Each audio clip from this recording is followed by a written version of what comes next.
محبوب دو عالم کی محبت ہے بہت اچھی، قرآن ہے بہت اچھا، حدیث ہے بہت اچھی، جو امت اس پہ چلے وہ امت ہے بہت اچھی، مدنی کی غلامی کا شرف مجھے ہے حاصل، مدنی کی غلامی کا شرف تمہیں ہے حاصل، واللہ ہماری قسمت ہے بہت اچھی۔ حمد و ثنا کے تمام مبارک کلمات اللہ خالق و مالک کے ذات واسطے ہیں، جو اس کائنات کا خالق ہے، دن کو لے کر کے آنے والا، رات کو لے کر کے آنے والا، کیڑیوں کی سننے والا، انسانوں کی سننے والا، چیونٹیوں کی سننے والا، وہ حمد و ثنا کے تمام مبارک کلمات صرف اللہ سبحانہ و تعالیٰ کے لیے۔ درود و سلام امام الانبیاء، امام المرسلین، امامنا فی الدنیا و امامنا فی الآخرہ، امام الحرمین والقبلتین، میرے اور آپ کے دلوں کی بہار جناب محمد رسول اللہ صلی اللہ علیہ وسلم کے لیے ہے۔ رحمت اور بخشش کی دعا صحابہ کرام، تابعین اعظام، اولیاء کرام اور بزرگان دین کے لیے ہے۔ معزز سامعین، جو میں نے آپ کے سامنے حدیث مبارکہ پڑھی ہے، اسلام کی بنیاد 5 چیزوں پر ہے۔ پہلی چیز اس بات کی گواہی دینا کہ اللہ کے سوا کوئی معبود نہیں اور نبی کائنات صلی اللہ علیہ وسلم اللہ کے آخری رسول اور آخری نبی ہے۔ اور جو دوسرا رکن بیان کیا ہے میرے نبی کائنات نے، وہ ہے وَإِقَامِ الصَّلَاۃ، نماز کو پڑھنا، باجماعت پڑھنا، اس کے وقت پر پڑھنا۔ اور تیسرا جو بیان کیا ہے وَإِيتَاءِ الزَّکَاۃ، زکوٰۃ کو دینا۔ اور چوتھا حج بیت اللہ کا طواف کرنا، حج کرنا بیت اللہ کا جو صاحب استطاعت ہو۔ اور جو 5ویں چیز میرے نبی نے گنوائی ہے وہ ہے روزے رکھنا۔ سامعین محترم، اسلام کی بنیاد ان 5 چیزوں پر ہے۔ اگر ان میں سے ایک رکن کو بھی نکال دیا جائے، ایک رکن کو مفقود کر دیا جائے، ختم کر دیا جائے، اسلام کی جو یہ بنیاد ہے یہ کمزور پڑ جائے گی، یہ ختم ہو جائے گی۔ جیسا کہ آپ اس مثال سے سمجھ سکتے ہیں، اگر کوئی بلڈنگ بنانی ہو، اگر کوئی بڑی عمارت بنانی ہو، ہمیں سیمنٹ کی ضرورت ہوتی ہے، ریت کی ضرورت ہوتی ہے، بجری کی ضرورت ہوتی ہے، اور ہمیں جناب سریوں کی ضرورت ہوتی ہے، لوگوں کی ضرورت ہوتی ہے۔ اگر ہمارے پاس سارا مال ہو، ہر چیز ہو، اگر ہمارے پاس لوہا نہ ہو، ہم لینٹر نہیں ڈال سکتے۔ اسی طرح اگر باقی ساری چیزیں ہوں، سیمنٹ نہ ہو، ہمارا کام مکمل نہیں ہو سکتا۔ اسی طرح اسلام کی بنیاد 5 چیزوں پر ہے۔ اگر ان میں سے ایک کو بھی نکال دیا جائے، ختم کر دیا جائے، مفقود کر دیا جائے، تو اسلام کی بنیاد قائم نہیں رہ سکتی۔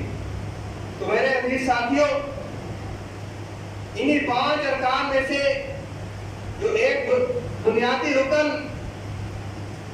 وَإِقَامِ الصَّلَاۃ، نماز کو ادا کرنا، میں آپ کے سامنے بیان کروں گا۔ اللہ تعالیٰ سے دعا ہے جو کچھ میں بیان کروں اس پر مجھے اور آپ سب کو عمل کرنے کی توفیق عطا فرمائے۔ تو آئیے سامعین محترم، سب سے پہلے سمجھتے ہیں کہ نماز کے لغوی معنی کیا ہے اور اصطلاحی معنی کیا ہے، شرعی معنی کیا ہے۔ نماز کے لغوی معنی، الصلاۃ کے لغوی معنی دعا ہے۔ آپ دیکھ سکتے ہیں جب آپ اللہ اکبر شروع کرتے ہیں، حمد و ثنا پڑھتے ہیں، سبحانک اللہم و بحمدک یا اللہ، یا پھر اس کے علاوہ اللہم باعث بینی و بین الخطایا، یہ دعا ہی ہے نا۔ اس کے بعد آپ رکوع میں جاتے ہیں، اس میں تسبیحات پڑھتے ہیں، دعائیں پڑھتے ہیں۔ یہ بھی دعا ہے. آپ جب رکوع سے کھڑے ہوتے ہیں ربنا ولکل حمد حمدن، یہ بھی تسبیحات دعائیں ہیں. جب آپ سجدے میں جاتے ہیں اس میں بھی دعائیں پڑھ سکتے ہیں، اور دو سجدوں کے درمیان جو دعا پڑھی جاتی ہے وہ بھی دعا ہے. اور اس کے بعد آمین محترم تشہد میں دعائیں پڑھی جاتی ہیں. اللہم انی اعوذ بک من عذاب القبر یہ پڑھی جاتی ہے. اللہم انی ظلمت نفسی یہ پڑھی جاتی ہے. آخر پر جو دعا پڑھی جاتی ہے وہ بھی دعا ہے. تو گویا کیا معلوم ہوا؟ نماز ساری کی ساری دعا ہے. کیا ہے؟ دعا ہے. ہم نے یہ سمجھ کے جانا ہے کہ نماز ساری کی ساری دعا ہے، اور ہمیں یہ نماز کو ادا کرنا ہے. یہ ہم پر فرض ہے. یہ ہمارے نبی نے ہمیں حکم دیا ہے یہ 5 نمازیں ادا کرنے کا. تو سامعین محترم شرعی معنی کیا ہے، اس کے لغوی معنی کیا ہے، یہ بھی ہمیں معلوم ہونا چاہیے. تکبیر سارے افعال کو، سارے کاموں کو چھوڑ کر تکبیر تحریمہ کو شروع جب کیا جاتا ہے اس وقت سارے کاموں کو چھوڑ دینا اور سلام پھیرنے تک صرف جو اللہ کی عبادت کی جاتی ہے اس چیز کا نام کیا ہے؟ نماز ہے. تو میرے عزیز ساتھیوں، یہ نماز ایک بنیادی رکن ہے 5 ارکانوں میں سے. اگر ہم اس کو چھوڑ دیں گے تو اسلام کی بنیاد کمزور ہو جائے گی. آگے چلیے میرے عزیز ساتھیوں، اب نماز شروع کرنے سے پہلے ہمیں طہارت کا ہونا ضروری ہے، وضو ہونا ضروری ہے، غسل ہونا ضروری ہے. تو میرے عزیز ساتھیوں، جو نماز کا جو وضو کیا جاتا ہے، آج کل آپ نے دیکھا ہوگا معاشرے میں نے بھی اپنے کانوں سے اپنی آنکھوں سے دیکھا ہے، ایک بدعت ایجاد ہو گئی ہے، ایک نیا کام ایجاد ہو گیا ہے. وہ کیا ہے جی؟ یہ گردن کا مسح کیا جاتا ہے. میرے عزیز ساتھیوں، اس کا نہ قرآن سے ثبوت ملتا ہے نہ حدیث سے ملتا ہے. اور اسی طرح ایک اور وضو میں جو بدعت پائی گئی ہے وہ ہے جی جب وضو مکمل کر کے ہٹتے ہیں کہ آسمان کی طرف اشہد ان لا الہ الا اللہ، یہ انگلی کھڑا کرنا، یہ بھی نہیں ثابت قرآن و حدیث سے. میرے نبی نے جس کا حکم دیا ہے ہمیں وہ کرنا چاہیے. ہم اس کو نیکی سمجھ کر ہم اس کو کرنے لگ جاتے ہیں. میرے نبی کا حکم ہے لیس علیہ امرنا فہو رد، جس کام پر ہماری مہر نہیں، جس کام پر ہمارا انگوٹھا نہیں، جس امر پر ہمارا سائن نہیں ہوا وہ امر مردود ہے، وہ ناقابل مردود ہے.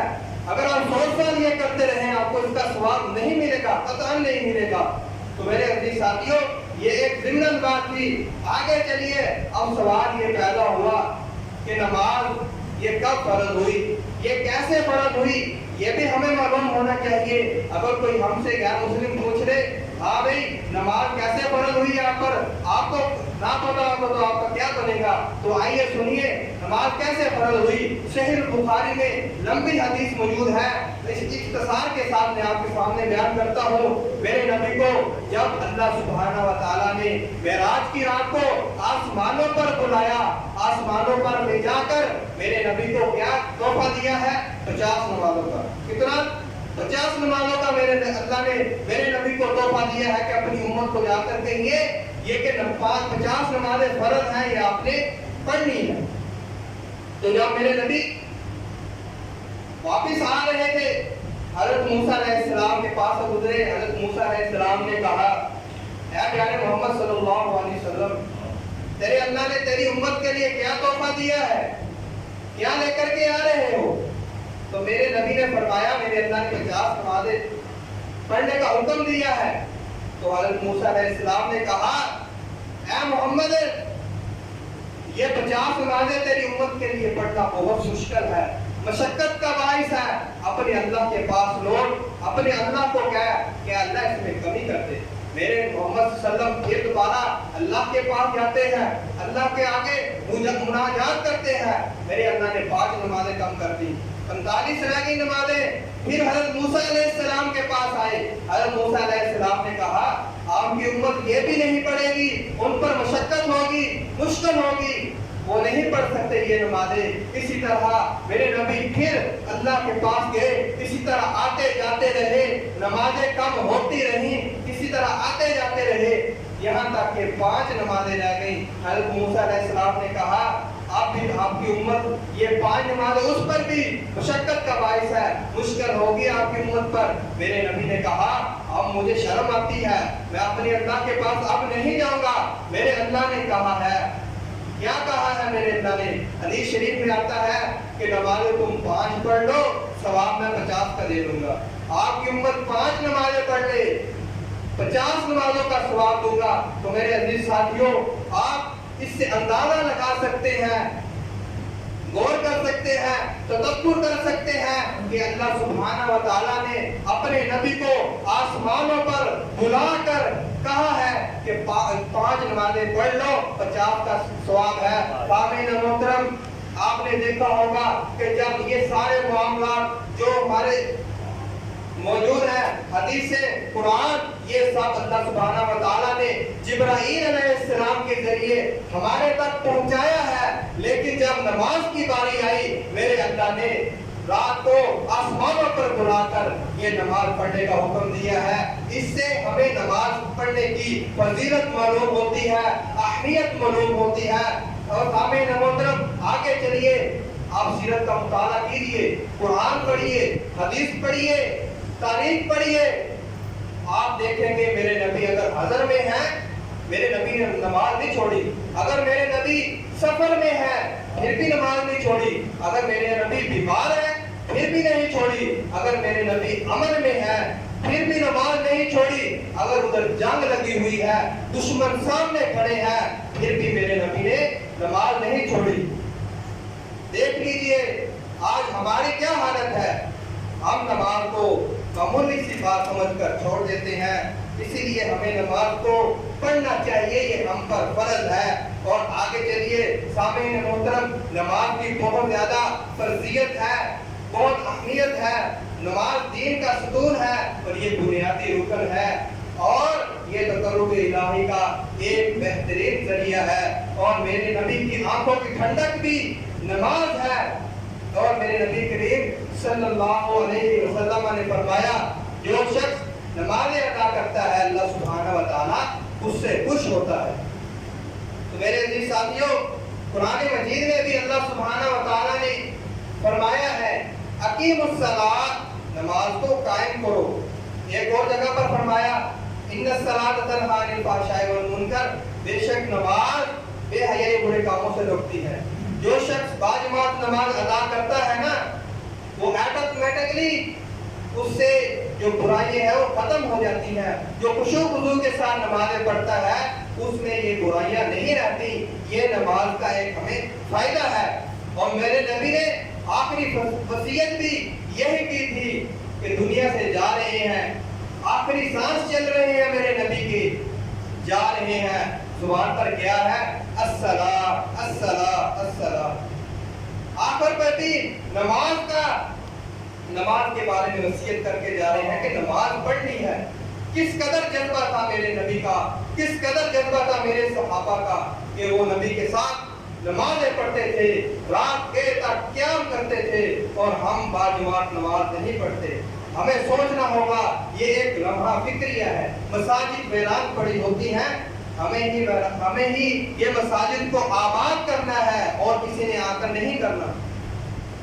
اور اپنی اولاد کو بھی نماز پڑھنے کا حکم دیجئے۔ میرے نبی کریم صلی اللہ علیہ وسلم کی حدیث ہے جس کا بچہ 7 سال کا ہو جائے اس کو نماز پڑھنے کا حکم دیا جائے نرمی کے ساتھ، اور جب وہ 10 سال کا ہو جائے اس کو مار پیٹ کر نماز پڑھنے کا حکم دو تاکہ وہ نماز کا عادی بن جائے۔ آج ہمارے معاشرے میں کیا ہے، بچوں کو تو کیا حکم دینا ہے، باپ بھی نمازیں نہیں پڑھتا۔ اگر باپ نمازیں نہیں پڑھے گا تو اس کی اولاد نمازیں کہاں سے پڑھے گی؟ آج ہم نے اپنے بچوں کو ہاتھوں میں موبائل تھما دیے ہیں۔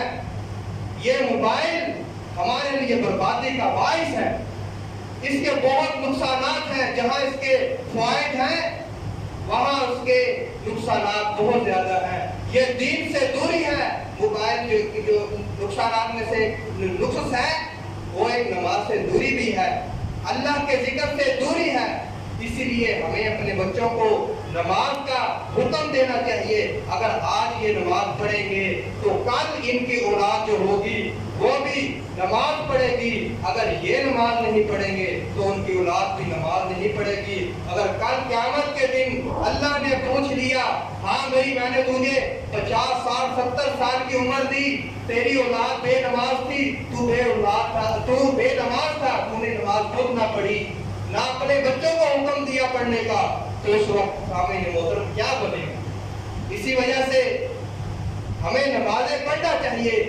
اگر ہمیں وہاں کوئی جواب نہ آیا, اگر ہم وہاں ناکام ہو گئے تو ہمارا کیا بنے گا؟ نبی کریم صلی اللہ علیہ وسلم کی حدیث ہے قیامت کے دن سب سے پہلے جس چیز کا حساب ہونا ہے نا وہ نماز ہی ہے. اگر نماز جس کی ٹھیک ہو گئی اس کے سارے اعمال ٹھیک ہو جائیں گے. اگر جس کی نماز ہی ٹھیک نہ ہوئی, نماز خراب نکل گئی, تو اس کے سارے اعمال برباد, کسے کھاتے کے نہیں. ساری دنیا جو مرضی کرتا رہے, مال کماتا رہے, جو مرضی کرتا رہے, وہ مال دنیا میں ہی رہ جانا ہے. ساتھ کیا جانا ہے؟ ہمارے اعمال جانے ہیں, ہماری نمازیں جانی ہیں. اگر ہماری نمازیں ہی نہیں پوری, اگر ہمارے نمازیں با جماعت کے ساتھ نہیں ہم پڑھتے تو ہمارا کیا بنے گا؟ تو میرے عزیز ساتھیوں, نماز کی بڑی فضیلت ہے. ہر نماز کی میرے نبی نے فضیلت بیان کی ہے. آئیے میں آپ کے سامنے نمازوں کی فضیلت کو بیان کرتا ہوں. سامعین محترم, عشاء کی نماز کی فضیلت کو دیکھ لیجئے. میرے نبی نے فرمایا جو شخص عشاء کی نماز کو با جماعت ادا کرتا ہے, کثرت کے ساتھ ادا کرتا ہے, تو میرے نبی نے فرمایا گویا وہ ایسے ہی ہے جیسے اس نے آدھی رات قیام کی. سو گیا ہے وہ, لیکن میرے اللہ نے اس کے اجر و ثواب میں کیا لکھ دیا ہے؟ آدھی رات کا ثواب لکھ دیا ہے. اور آگے چلیے میرے عزیز ساتھیوں, فجر کی نماز کی تو کیا ہی فضیلت ہے. اس کی 2 سنتوں کی فضیلتیں دیکھ لیجئے. میرے نبی کا فرمان ہے دنیا اور دنیا میں جو کچھ ہے مجھے ان سب چیزوں سے بڑھ کر ان 2 سنتوں کی سے محبت ہے. یہ 2 سنتیں بہتر ہیں جو دنیا میں اور جو دنیا کے اندر ہے. سامعین محترم دیکھ لیجئے. اور میرے نبی کریم صلی اللہ علیہ وسلم کی حدیث ہے, نبی کریم صلی اللہ علیہ وسلم اتنا نوافل کا اہتمام نہیں کرتے تھے جتنا ان 2 سنتوں کا جو فجر کی نماز سے پہلے پڑھی جاتی ہے ان کا اہتمام کرتے تھے. اگر فجر کی سنتوں کی اتنی فضیلت اور اہمیت ہے تو اندازہ لگا لیجیے فجر کی نماز کی کیا فضیلت ہوگی, اہمیت ہوگی. آئیے حدیث شریف سے پوچھتے ہیں نماز فجر کی کیا فضیلت ہے. میرے نبی کائنات صلی اللہ علیہ وسلم کا فرمان ہے, میرے نبی نے فرمایا جو شخص عشاء کی نماز کو با جماعت ادا کرتا ہے اس کو آدھی رات تک قیام کا ثواب مل جاتا ہے. اور جو شخص فجر کی جماعت کے ساتھ نماز پڑھتا ہے اس پر کثرت کرتا ہے, کثرت کے ساتھ پڑھتا ہے, ناغہ نہیں کرتا, میرے نبی نے فرمایا گویا اس نے پوری رات کا قیام کیا. تو میرے عزیز ساتھیوں, ہمیں فجر کی نماز کو جماعت کے ساتھ پڑھنے کی کوشش کرنی چاہیے, کیونکہ میرے نبی کا فرمان ہے جو شخص با جماعت ادا کرے گا نماز فجر کی اس کو پوری رات کے قیام کا ثواب ملے گا. آگے چلیے میرے نبی نے عصر کی نماز کی فضیلت بھی بتلا. جو شخص عصر کی نماز سے پہلے 4 سنتیں ادا کرتا ہے, میرے نبی کا کائنات صلی اللہ علیہ وسلم نے فرمایا اللہ سبحانہ و تعالی اس کی طرف نظر رحمت کے ساتھ دیکھتے ہیں, اپنی رحمت کی نظر کے ساتھ دیکھتے ہیں جو شخص عصر کی نماز سے پہلے 4 سنتیں پڑھتا ہے.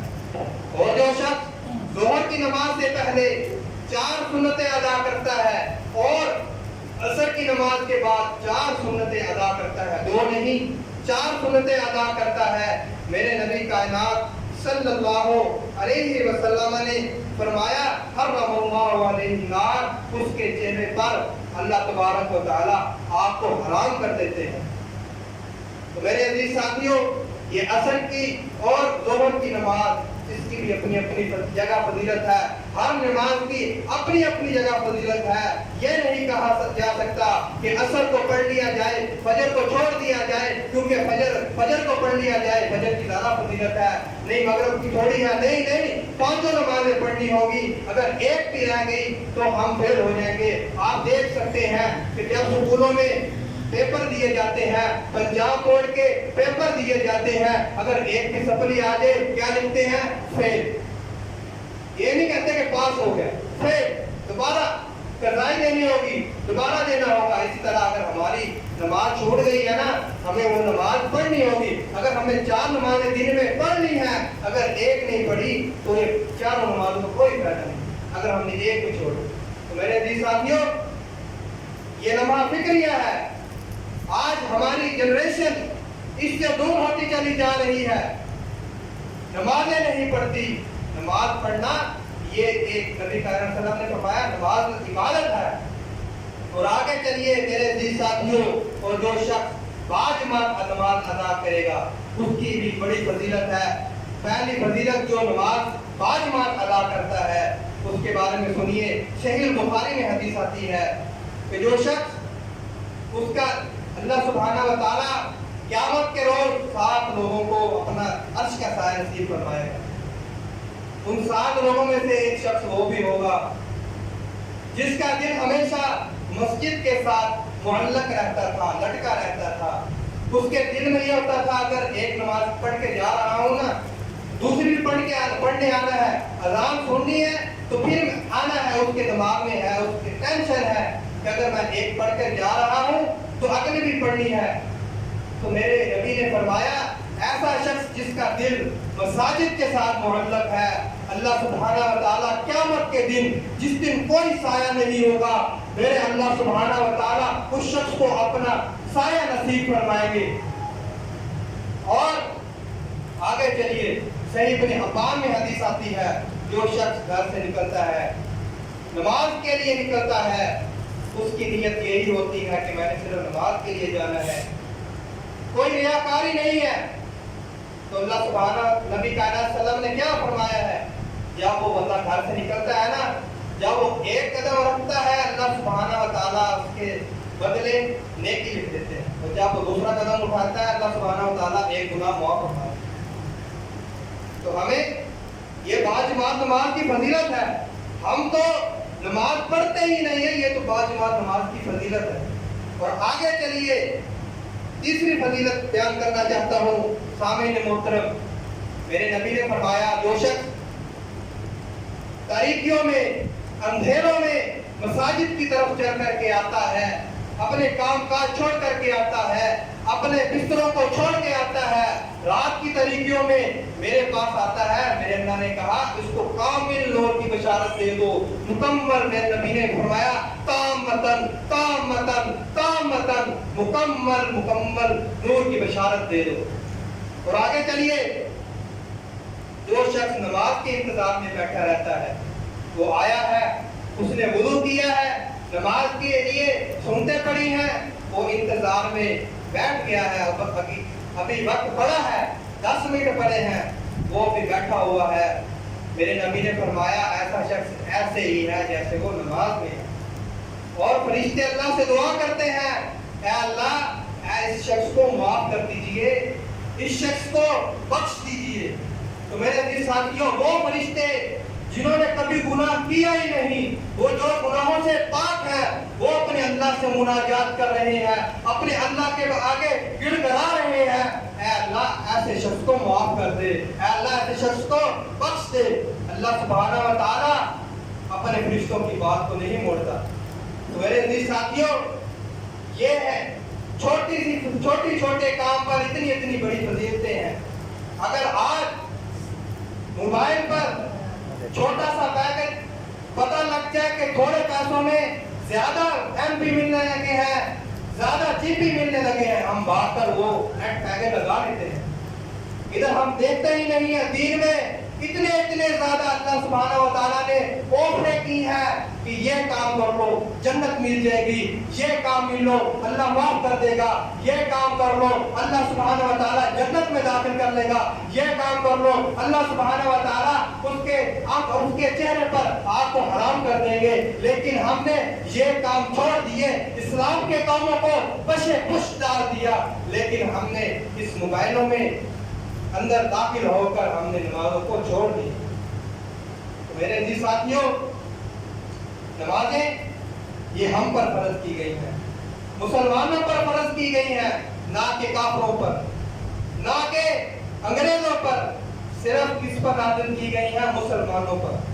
اس لیے نمازیں ہم نے ہی پڑھنی ہے، اور کسی سے باہر کسی سے آ کر کسی سکھ نے کسی ہندو نے نمازیں نہیں پڑھنی۔ اسی لیے ہمیں نمازوں کو وقت پر مساجد کے اندر آ کر ادا کرنا چاہیے۔ آئیے میں آپ کو آگے ایک اور حدیث شریف سناتا ہوں۔ ایک نبی جس کا نام حضرت عبداللہ بن ام مکتوم ہے رضی اللہ تعالی عنہ، وہ نبی کائنات صلی اللہ علیہ وسلم کے پاس آئے، وہ کہنے لگے اے اللہ کے نبی، انہوں نے اپنے 4 یا 5 باتیں اپنے نبی صلی اللہ علیہ وسلم کے سامنے عرض کی۔ کہنے لگے اللہ کے رسول، میں نبی نہ ہوں، میں مسجد میں نہیں آ سکتا، اور مجھے کوئی گھر سے مسجد کی طرف، مسجد سے گھر تک کوئی نہیں لے جانے والا کہ جس کے ساتھ میں آؤں جاؤں، اور مسجد اور گھر کے درمیان کیڑے مکوڑے ہیں، خاردار جھاڑیاں ہیں، اور میں کمزور بھی ہو گیا ہوں، میری ہڈیاں بھی کمزور ہو گئی ہیں۔ اے اللہ کے نبی مجھے اجازت دیجئے، اے اللہ کے نبی مجھے اجازت دیجئے کہ میں گھر میں کیا نماز پڑھ لوں۔ میرے نبی کے دل میں ترس آیا، میرے نبی نے کہا ٹھیک ہے پڑھ سکتا ہے۔ لیکن جب تھوڑی ہی دور گئے، میرے نبی نے واپس بلایا، میرے نبی نے کہا کیا تو سنتا ہے حی علی الصلاۃ حی علی الفلاح، کیا تو سنتا ہے کہ فلاح کی طرف آ، کامیابی کی طرف آ، اذان تو سنتا ہے؟ تو نبی نے صحابی نے کہا جی ہاں میں سنتا ہوں۔ تو میرے نبی نے کہا پھر مسجد میں آ کر نماز ادا کرو۔ یہ ہے مسجد میں آ کر نماز ادا کرنے کی فضیلت۔ کتنا تاکیدی حکم لگایا میرے نبی نے۔ صحابی نبی کا ہے، گھر سے مسجد میں، مسجد سے گھر تک لے جانے والا کوئی نہیں، لے کر کے آنے والا کوئی نہیں۔ راستے میں خاردار جھاڑیاں ہیں، بچھو ہیں، سانپ ہے، کچڑ ہے، ہڈیاں بھی کمزور ہیں اور بسیدہ ہو گئی ہیں، پھر بھی لیکن میرے نبی نے کیا کہا ہے؟ مسجد میں آ کر نماز پڑھ۔ تو اذان سنتا ہے، نماز کو مسجد میں آ کر ادا کر۔ آج ہماری جگہ جگہ پر مساجد موجود ہیں، جگہ جگہ پر مساجدیں بنی گئی ہیں، جگہ جگہ پر قصبے میں، شہروں میں، یہاں تک کہ دیہاتوں میں بھی مساجد تعمیر ہو چکی ہیں، لیکن جب اللہ اکبر کی اذان آتی ہے، حی علی الصلاۃ حی علی الفلاح کی منادا گونجتی ہے، تو ہم کیا کرتے ہیں؟ ہم اپنے کاموں میں مصروف ہوتے ہیں، ہم اپنے کاموں میں، جی آفس میں بیٹھے ہیں، جی دیر ہو جائے گی، کام رہ جائے گا۔ نہیں، کاموں کو چھوڑ کر جہاں نماز کا حکم آ گیا وہاں نماز کا حکم ہے، اپنے کاموں کو وہیں بند کریں، وہیں بند کر کے اپنی نمازوں کی طرف آئیے۔ تو میرے نبی کائنات صلی اللہ علیہ وسلم نے فرمایا ہے جو شخص عصر کی نماز کو چھوڑ دیتا ہے، اپنے کاروبار میں لگا رہتا ہے، میرے نبی نے ایسے شخص کے لیے وعید بھی سنائی ہے۔ وعید ہے ایسے شخص کے لیے جو شخص عصر کی نماز کو چھوڑ دیتا ہے۔ میرے نبی نے فرمایا جو شخص عصر کی نماز کو جان بوجھ کر چھوڑ دیتا ہے، ایسے شخص کے اولاد بھی برباد، اس کا مال بھی اولاد، ساری زندگی اپنا مال اکٹھا کرتا رہا، اپنی اولاد کے لیے انبار لگا کر کے چلا گیا، نہ اس کے مال کام آیا، نہ اس کی اولاد کام آئی۔ اور ایک اور حدیث میں ہے میرے نبی نے فرمایا فقط حبط اعمالہ، اس کے اعمال ضائع ہو گئے، جتنے بھی اس نے اعمال ضائع ہو کے کیے ہیں، پچھلے سارے اعمال ضائع ہو گئے۔ تو میرے عزیز ساتھیوں، یہ عصر کی نماز کی تاکید حکم کیوں لگایا ہے؟ یہ اس وجہ سے لگایا ہے، میرے نبی اللہ نے قرآن مجید میں فرمایا حافظوا علی الصلوات والصلاۃ الوسطیٰ، جو وقت کی نماز ہے اس کی محافظت کرو۔ وہ کون سی نماز ہے؟ حضرت عائشہ رضی اللہ تعالیٰ عنہ اپنی تفسیر میں لکھتی ہے اس سے مراد عصر کی نماز ہے، عصر کی نماز ہے۔ اسی وجہ سے اور عصر کی نماز کا تقییدی حکم اس لیے لگایا ہے کیونکہ اس وقت کاروبار عروج پہ ہوتا ہے. کسی کا دل نہیں کرتا کہ میں اپنے کاروبار کو چھوڑ کر کے اللہ کے گھر میں، اللہ کے در میں، اللہ کے ذکر کے لیے میں آ جاؤں. وہ باہری اپنے کاروبار میں لگا رہتا ہے، لیکن ایسے شخص کا وہ مال بھی برباد، اس کی اولاد بھی برباد، اور اس کے جو اس نے اعمال کیے ہیں وہ بھی برباد.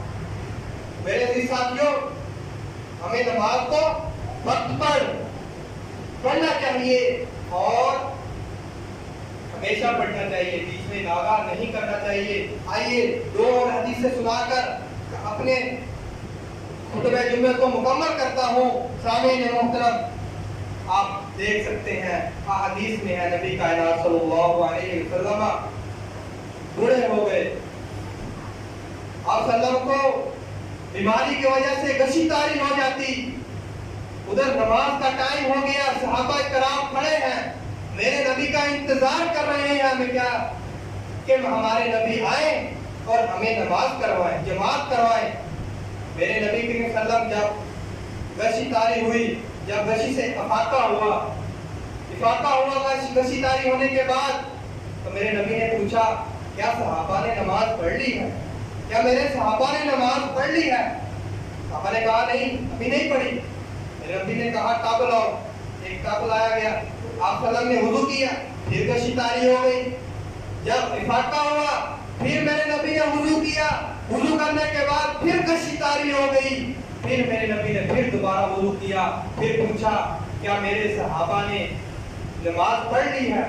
انہوں نے کہا نہیں. تو میرے نبی کائنات صلی اللہ علیہ وسلم نے کہا کہ ابو بکر کو جا کر کے کہہ دو کہ وہ جماعت کر رہا ہے. تو میرے عزیز ساتھیوں، اس حدیث سے یہ پتہ لگا، یہ معلوم ہوا کہ میرے نبی بیمار بھی ہیں. میرے نبی بیمار ہے، گشی تاری ہو گئی ہے، پھر بھی یہی فکر ہے کیا میرے صحابہ نے نماز پڑھ لی ہے؟ کیا میرے صحابہ نے نماز پڑھ لی ہے؟ اگر نماز نہیں ٹھیک ہوگی تو ہمارے اعمال برباد ہو جائیں گے. اور سامعین محترم، نبی کائنات صلی اللہ علیہ وسلم نے فرمایا ہے، جو شخص صحابہ کرام سے پوچھا اے صحابہ کرام کیا خیال ہے آپ کا، اگر کسی کے گھر کے سامنے سے ایک نہر بہ رہی ہو، اس میں 3 سے 5 مرتبہ نہائے، کیا اس کے بدن پر بہن کو کیا رہے گی؟ کیا اس کے بدن پر کوئی گندگی رہے گی؟ تو صحابہ نے کہا نہیں. تو میرے نبی نے فرمایا نماز بھی اسی طرح ہے، جو شخص دن میں 5 مرتبہ وضو کر کے مسجد میں آ کے اللہ کے سامنے واجبات نماز ادا کرتا ہے، اللہ سبحانہ و تعالی جس طرح یہ نہر اس کی گندگی کو جسم سے دور کر دیتی ہے، اسی طرح میرے نبی نے فرمایا اللہ سبحانہ و تعالی ایسے شخص کے گناہوں کو معاف فرما دیتا ہے، مٹا دیتا ہے. اور سامعین محترم، 2 باتیں اور بھی سن لیجئے. جو شخص نماز کو چھوڑ دیتے ہیں وہ کہتے ہیں چھوٹی سی معمولی سی بات ہے، خیر جانے دو، کل پڑھ لیں گے، نہیں پرسوں پڑھ لیں گے، اگلا دن آتا جی اگلے دن پڑھ لیں گے. اس کے بارے میں بھی وعیدیں آئی ہیں. سامعین محترم، نماز چھوڑنے کے شدید نقصانات ہیں. وقت کی قلت کی نظر میں صرف 2 ہی باتیں آپ کے سامنے رکھتا ہوں کہ نماز کے جو جماعت کو چھوڑ دیتا ہے، جماعت کو چھوڑیے، جو صرف سرے سے نماز کو ہی چھوڑ دیتا ہے اس کے نقصانات بہت زیادہ ہیں. تو میرے عزیز ساتھیوں، حدیث شریف میں آتا ہے جو شخص فجر کی نماز سے سویا رہتا ہے، فجر کی نماز سے سویا رہتا ہے، شیطان اس کو تھپکیاں دیتا ہے، سویا رہ سویا رہ سویا رہ. اور جب وہ سورج بلند ہو جاتا ہے، طلوع ہو جاتا ہے، تو وہی شیطان اس کے کانوں میں پیشاب کر دیتا ہے. تو کیا معلوم ہوا؟ جس نے فجر کی نماز کو چھوڑ دیا، شیطان نے اس کے کانوں میں پیشاب کر دیا. اب سارا دل اس کے کانوں میں پیشاب کر دیا. دل ہی گندگی سے ہوا، سارا دل بھی اس کا گندا ہی جائے گا. اور میرے نبی کے سامنے ایک ایسے شخص کا ذکر کیا گیا کہ جو نماز نہیں پڑھتا، سویا رہتا ہے فجر سے. تو میرے نبی نے فرمایا ایسے شخص کے کان میں پیشاب کر دیتا ہے شیطان. تو ہمیں نمازوں کو وقت پر باجماعت ادا کرنا چاہیے. اور جو نماز کو چھوڑ دیتا ہے اس کی زندگی بد مزہ، اس کا اٹھنا بیٹھنا سب کچھ